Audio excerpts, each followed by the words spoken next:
Karbiang long a khokhan hin ground nei lo ji ven gul lango jin tha si le a house pu ina pulai le movin tap ko nga ground field lim asi movin tournament a ki go gul lango zan si tap ko nga ji pol jeng nang la na panding nang in bol nan pe ding ken ko za ta ka ga Allah ka khum ding ken tha si la ki su tu wa hap tani lang chu tap ko nga mon bul pe ki chu tournament na chi ne la ground athun phanan opponent ho chu architect yo ha le la le phan I ti hai tap ku ngai se to bang ta hi betin ki mu phun chel churin in lang an zo ne an la tun la pha na wang chen ki ho group mo chu a ting ka te Emmanuel group mo yong chen tap ku ngai za vyam kana sen ti a pan ding ti a de ka ti ren akim la chun itam ahung yang tan de in an la chai na lang chun hei changbang hong pau do ki den pathian thangwa nu han o ki pau min tap ku ngai sei ta bang bangai pe do jiwin ki pau min tun ha pha na jong pathian thu lo pi ta he chi halam ki su hal na azo na chan ge ani som thum chan na uthu piu lungmu nga pathian to chen khom ithu piu chi mu vi na je apat na lam hi veleo han thupi za chum cham ki ma Christian thupi thu ba kai ho gom tu a cham ki ma Christian a hin dang lam lo Christian a hin vet zui thei Christian a chai na pe na hu hing cha te ho hin ko he chi thupi ba kai ho kan gom thupi alo la thupi ba kai jong som ni la ko hin ngai ta ven za chumin ahin la te ka na khanin ga ki sei kil le gol hang hian lang nunga ai jong le ahung pen do ko na he amai hung len han lang lo thing the han lang phat he han lang a chai na pe na I pham anu la pan ade sa pi pen chi pham ati le zi phata hin mon lang in chen hin sim hen ti aka ala chun lo thing na tam pium jong le ching han lang hoi han lang le ha thiam na za chom an la agui thut na chi pham mi nu mi pa khana cha te ding ade pi chu zi pha ki mon lang in chen sim hen ti ne se hi chala phata chan gel le han tu zan pha na jong he thu pi som ni le ko nga ju ne za chom chomin an la hi cho zo se su agui thut na ding chi pham ti le Krista to chen hom na ine diu he thu pi pe ne je hi chi chu Krista to chen hom diu pa chu aka la thu pi na sa ta sei do ngei ta sei do ho zo se chun hi cho zo se chu Krista to chen hom ti o cho ba cham kim ta la hi chi ba hi ti ho lo he thu pi za chom in sei vin tu hai ba cham kim ta Krista to chen hom he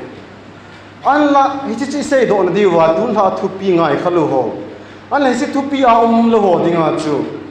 a cham kim ding ku na pet mang za chum hin khomang chu hi ka diu na je jen tun la pha na he chi cham kim na diu thu ku na cham kima Christian khat hi the na diu wa thupi tam ta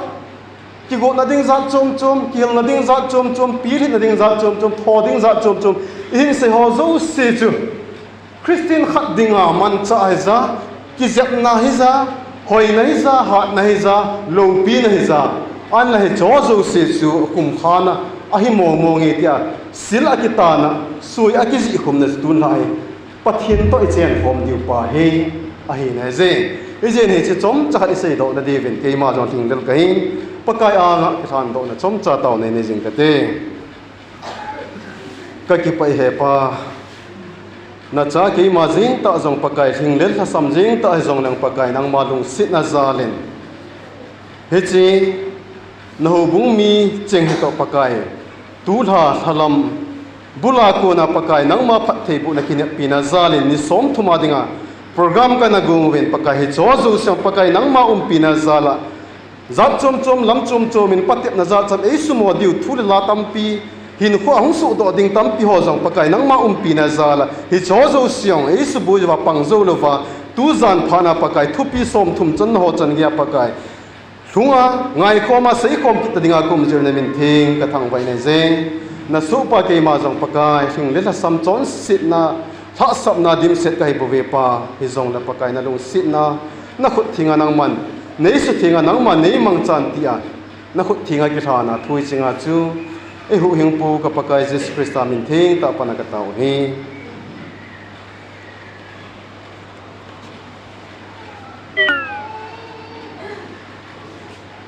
thupi rong chu na ngai ji ta izam ta hong sot kha ji ngai le iki gel thiam jing he kon ta ke hi ila ma no he tan ji chun a kho ai le kon ta ke dinga ki lama a he gel jing di wai je chom ki ma Christian rong chu thup bul a thupi pe na chine je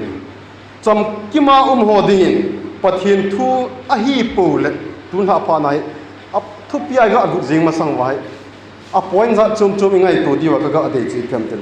cham ki ma ho ding pathin thu a hi pu le a sei bai a sei ha sa wang lo ding do ne zan ha sei ma bang wa che jen I cham kim diu hi ta ji chen ki chi thu wang su ke hin khu to ki tu be se pon sei ha a sei ala chi thu ka ki man te tu ni ke ding ha a sei ti lo diu pha nai ta nai se a ji cham kim na pha hin ta diu ji hin hi chi lung ge na gi sa ne jing na lai wa le ki tha lo na ki hial lo na cham kim lo na chu hin khu iman man jing na lai di na sa hi jen thu zo si ke ma sei ta hi ding hi tai ki dinga song hi tun tha pha nai ma sa pen tai ga ki tep ki na je chule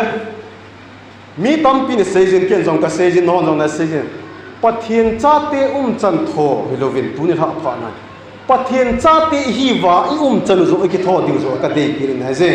in hu iman now pathin iwa choi now ilam now ila sa now pathin cha te chan na tho al nang pathin cha te mi chan bu na tho wa chu na hi je chun pathin cha te naung ki gelin nang ka chan dinga ka chan pa a hi ding pa mo mo a zo ding ka hi tai ki pa so e ki gel diu ka no mi na se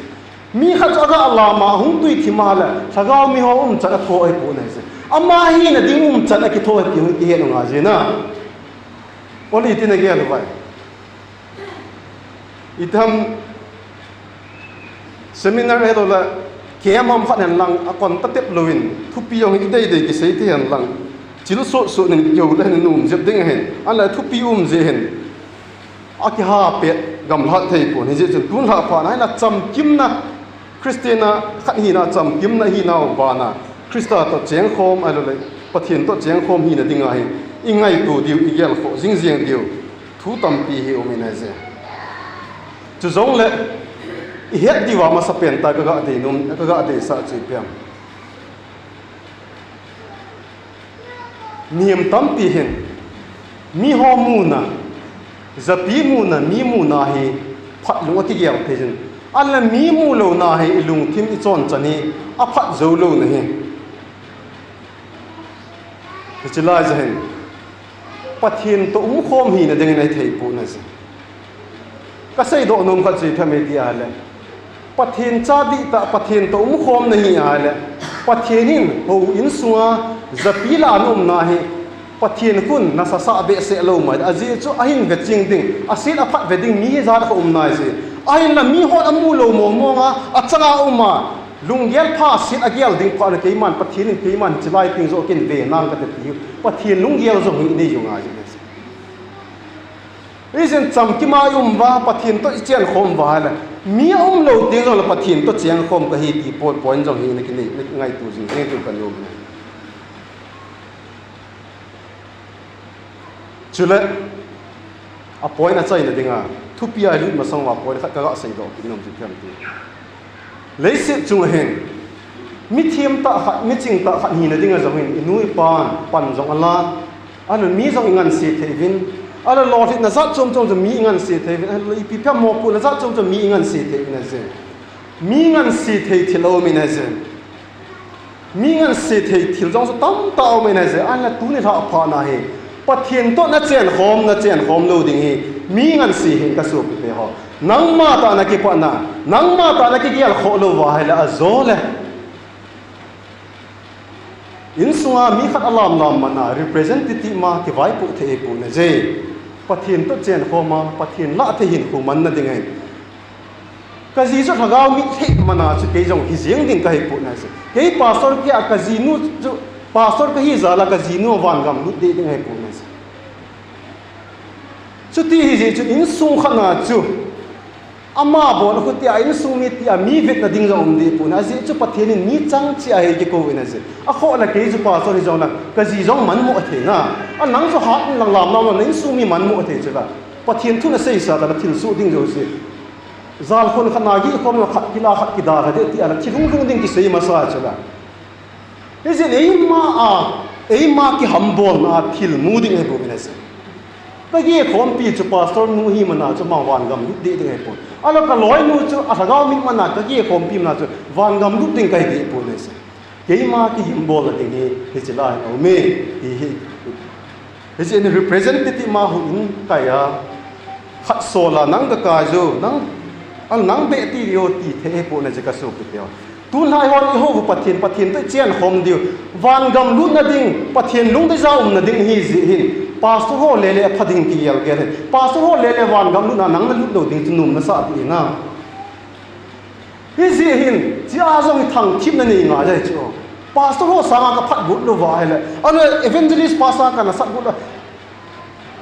cái chia khu van gam lúc đó tiếng ai bắt thiên hậu tiếng là ama bon ti pa hom ta hi cái số cái ho azo là cái gì giống như lạ lâu phang cái đấy cái số cha polin ami ho ko ma sei ba cái mà lạ tiếng à cũng lạ thì ra cũng tiếng pa bhi cái là không ngã gì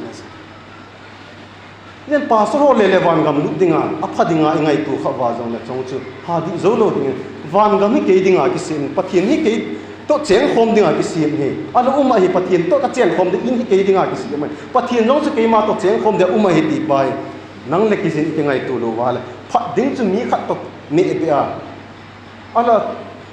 pien tha ding chu mi khat a ki lom sa no sa diu hi lai chu ai pon ka so ku te ha tung ha he cham ki ma i mo wa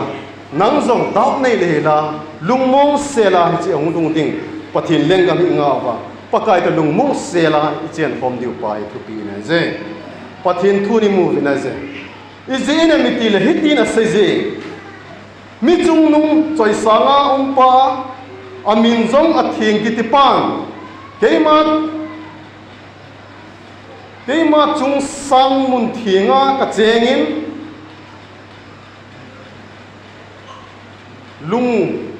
lung khela hagawa lung nem mi to ka cheng khomi mi lung nem thagau su hal pi ding le lung khel mi lung thim su hal pi dingin ati na je tun ha pha ne pathian to chun koi a chengi ki ti am koi a cheng khomi ki ti am ti ale isei ma amin zong athing ki ti pan ke ma chung sang mun thinga ka chengin lung khela hagawa lung nim mi to lung nem mi to tu ne ha pha na hin i chen hom pi diu pa lung put hi nei so ngai ta ne ka so pi te ho krista lung put nei lova krista to chen hom lung mu nga pathin to chen hom ki ti hi thil ha sa ne le sit mi hi na bon hi min aziding a ren ting na alung gyal ki ba pi min a ki ren chu a chon chan ki ba pi min a ki ren chu na chuti hi ya la aton so na pi ding pathian ni a ren chi ta bang ding ham ama lung put nei lo mi chi ta ren ding jam I te ma to ki tu se la cheng khom ding ham silver jubilee na mong wen tha do venga kum thum chi ma sang chang thu pi thang ding a chu ei nangan seven jubilee committee ho chang ke jong chun kalung thima kilang pen chi piam pathian to hon khom ti thu pi ka thangin ei le mo jong chun jubilee committee ho jong chun ei na phat sa pi ne approve ei na bol pe den na tun ha pha na hen I pidinga hi ke ma ka lung thima ka ngai tu chi pi ham ti a lai chi thu pi ran ding lai lung gel ngai tu na I ma ding ta jong I piam phat ong kilang thu ki sei khat ji pathian to hon khom na pathian to chen khom na hen zo le ding om pu nei sa tu nya jong ka zo le tam pi ho hi ei supporting nium ji lo pi chula gal tam ta ka le ji ho jong hi ka zo le ji ho jong hi ka chen khom pi na di ji lo chu công khom pi nu công khom pi pa ai lo ka lung thim ka ngai tu na công khom pi pa nu hi ana di ji lo na se ai la pathian to cheng khoma pathian to khon khom ho chun zo le la nei diu ka ta san pu na je hi zen jesu christian ke man van noi ka zo ta ya ti na je tun ha pha na jesu christian hi cha zo na ga ma hi nang la ke zo cheng an ala man a zo sa a hi nang man hina aki zo sa van gam leisi gama hi nang man hina ala zo le gama hi nang man nahi na la ham ala zo le ding tampi ala ngap cha le ding tampi ne ya hi hin ko mang jing jing nahi na lan ka su pi kyaw ki ngai tun hi chi so hi kha la tun ha pha nai pakai pathin to cheng khom lo lai pathin to lung mu nga khom lo lai hi ding ne je mun khan hin thusim khan na ke se je na je thusim ta jong in tin aji zo det ni ma ku mi ma ase je ven he si retire mi khat ana to na ko na asipai hin ama retire nung sang hin ama han dei sit gal zak chum chum an duwa hin ko an man ji chun ji an nei zo alo cha an nei zo retirement an la zo ven tu hin ke man ka boi pi pen ding chui le lei sit gal le tul hon aha su kha lo na ilo a pha lo la ilo nuclear weapons kit te hon asu kha lo na ding mun ke man holing ka ting ka ji ka cha ka puya he chimuna chu ka chen pi ding he ti na se he je na man mun tam pi cha hon le avele le en a chai nen aman chilai mun Finland island chilai mun he chi Argentina koma he chi island khat en Finland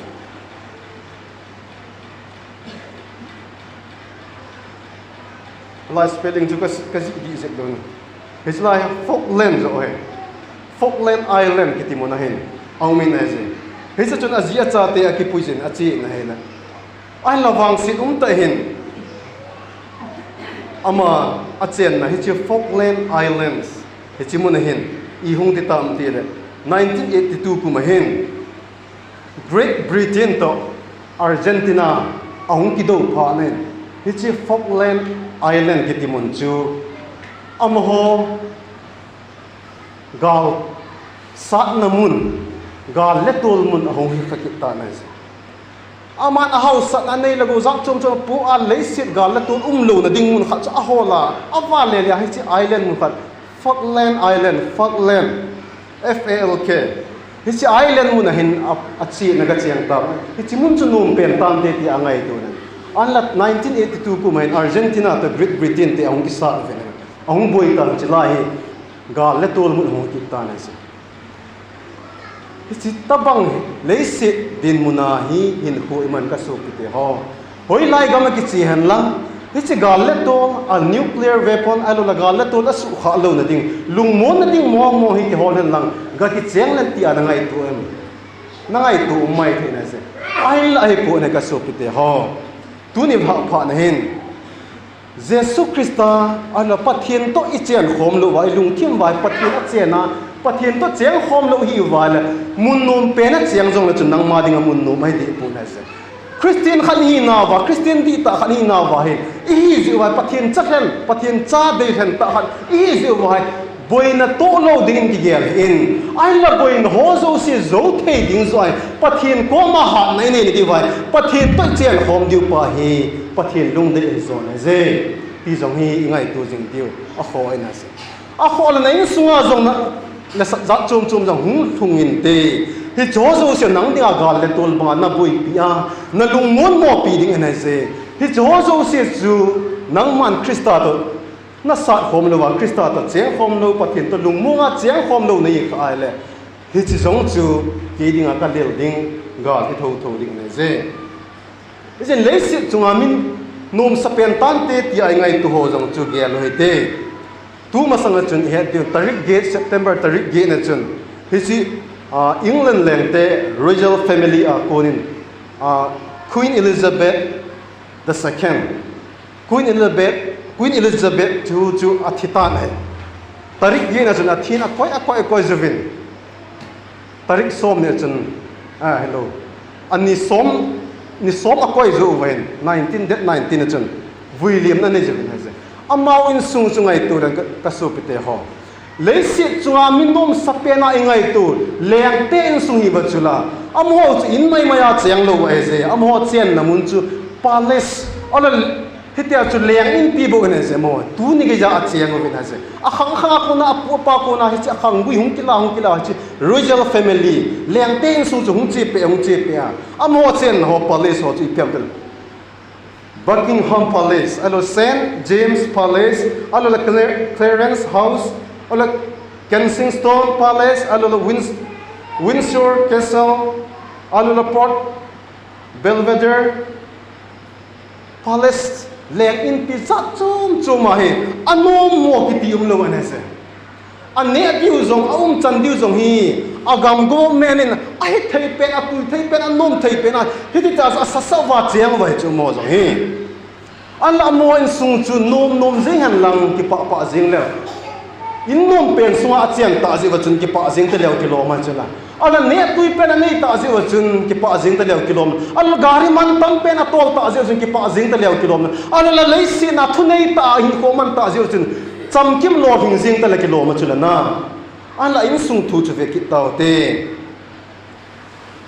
chila ja hen he church the church athum chan na pa ting te he king church ama azinu masanu chu ko ham kila lady Diana het kha chi diu ka ta san je ke sanga thil het chi mi het chi history theme che le kha theme chi jong hi diu ka ta san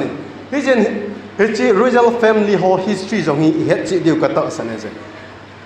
ama he lady Diana he ama he 1st July 1961 and appearing in Haze Sandringham United Kingdom is Laimon and appearing ama he 1981 kuma he Charles the Third ama cha to ki cheng in Haze an long ki chen zo na he ama he lady Diana ki tinu he van noi le sina amel hoi na zi le van noi le sina achon nem na zi le alung nem na zi atu van noi le sin hamma he tu ni gi za he aka piwa akivui namun altrop he United Kingdom he lai mu na tu ni gi ya mi house ho ki zo na he island nyam cha khat mun pul khana he kivu je ne se ama za hoi lai ta he kum som thum le kum gu hi kum 1997 he 80 wang so nyam cha bu kin lai ding he chilaya ko u sim thang pa tho he mo wa he cha long nei diu ta chu na ole cha long nei gam diu ta mo ga he mo le kha thiam ma sai ya che amo ha he na he diu he ta bang thil su lai je ei ti chu miao cha cha I ma cha he be se lo ki ya ti la le kha thiam ho le kha langa thang pat lung lut na newspaper he lo news a chum na he ho dinga chu hi chi thu chu abul ale a he diu ka ta san ya se ama hin Prince William le Prince Harry he ananijin tua he mani he kum som thum le kum sagi erol kum som li ti be mi amani he apu apau he Charles the Third he aung thi tiang le he William ham hen ama pan mun chu saksit an bol ki de he ta bang hi king a royal family he chin sung jong chu hung che na igel ma ba daina long chu mi nom sata mi hoi ta mi lo pi ta leng mu kha na mi na gel chu anup sa ding dan min bo gel de na se ala lo pi dan bo chu min a gel de na ala ma hi leng in sunga leng to ki chek hi jeng wa hin a in sunga chu na mong po na se I ti mon lo ham I ti ala azi pa to amani ke ka marital problem hit is life partner hin cha hin nei zo ai lo la hitia cha te zong lien thim apa ta ne lady Diana chan he lai don ta hin Camilla kitinu he he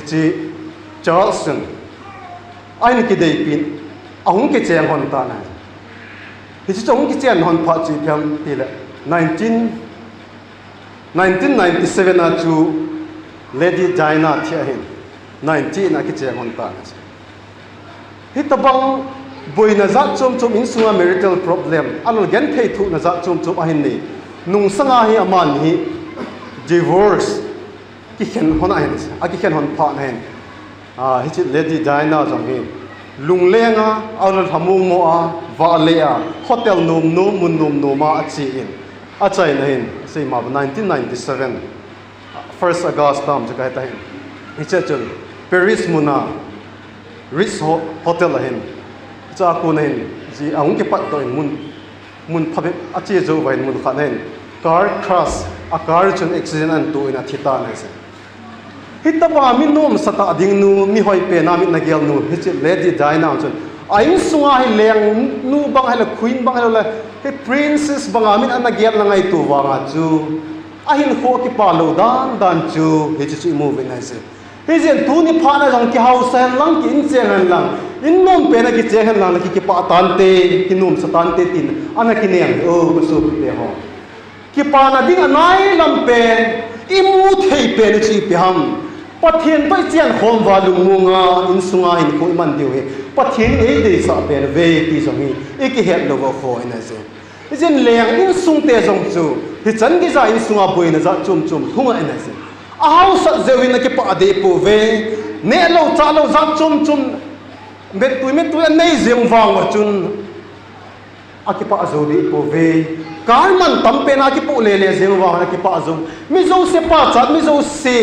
mi na chu zem wa na ki pa zo di po ve in sunga chun boi na atung tho ve epz ham itila ama zong chu Krista to na cheng khom lang pathin to cheng khom le zingai lu je changai lu je ne juvin tin a in sung sunum zo ding ane che house na to cheng khom wa min than na to cheng khom wa lo pe na to cheng khom je vin ki khen nom tho thi na vai khong tho ka so pi te ho epz ham hi chi lei si thil ngai cha na ho hin ki pa na acham kim sa zo poi a hin na pathin to chen khom na pa wa hin thi za kai acham kim se ti hi het lo wa kho ni na tu la pa na hi se hin kau sat lo zen ka ki pa the lo hi ka bol khil pen hi ding na se ka nei lo zia ka ki pa the lo hi ka bol khil pen hi ding na se tu na hai pathin ki pa modin na koi pu ne ka so pi te ho a se cho ma hin hu vin ki ho to hi te pathin thu nei sei pu chula hung vin ki ho to hi te na chon se na san bang zong le bu bang bang ding hi ana san tup je zu zong la kel ngoi mun bang zong sel ding hi ti chula nang man na pathin chu na ta wa pathin hu na ti lo pu pathin ei ko wi ja chu pathin chu ready sa nang ma to cheng khom di nang ma su theng ding a pathin ready sa zo chula I pi ding ka chon se no ka gi san no ho ai lo la ka zat chum ka ki pin tan zin ho ka poi pi si ho pi ding he ja ki he o na la ja in ku ka man jing na la ham pathinin open arm I like as aza a khot za mi nei lang to jing ta ke ma I pi ding ai ki symptom be po hin ku ka man jing na lai ding ti nang ma na ke ngai to lo ko an ka so pi te ho ya nei sung min force the ball take po ka ti na chen he se ai la pastor pa no force the ball take po na se he je nang ma ta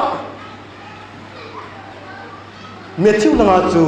koi la ka nu e ji no ma chun a cross ki pun hen ti chula ama ta ki pat na gen the na gam jong chu ki khen nga cha nga je ti na ka su te ho koi na nga na la ham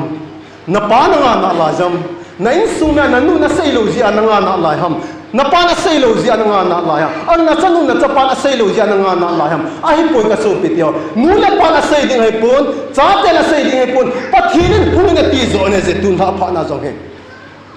tong gim te la pu gi te ka hi hu I pi ding ana to gim na pu ki ho su nga mo he la hin ku na man ham I pi ding pathina vela ki ko so ba phat pha hi thum jing na lai ti ham phat pha hi chan ge hi mu ding ana ki ngai tu ham tu ne ha pha ne nang le ke ding heng pakai pathin jong hi chapa ba amang pa bangin a in a leng pi na a leng ina leng ki ding a cha ni ding hin a khot a za in ei lam to jing ve ai lai chi lai mu na hi I gel du chu ka pa hi nga chi ki ta nge ti pa nang ma na ki se ja nang ma na to ding bu ne se ka so pi ho he chi chapa ba amang pa jong chun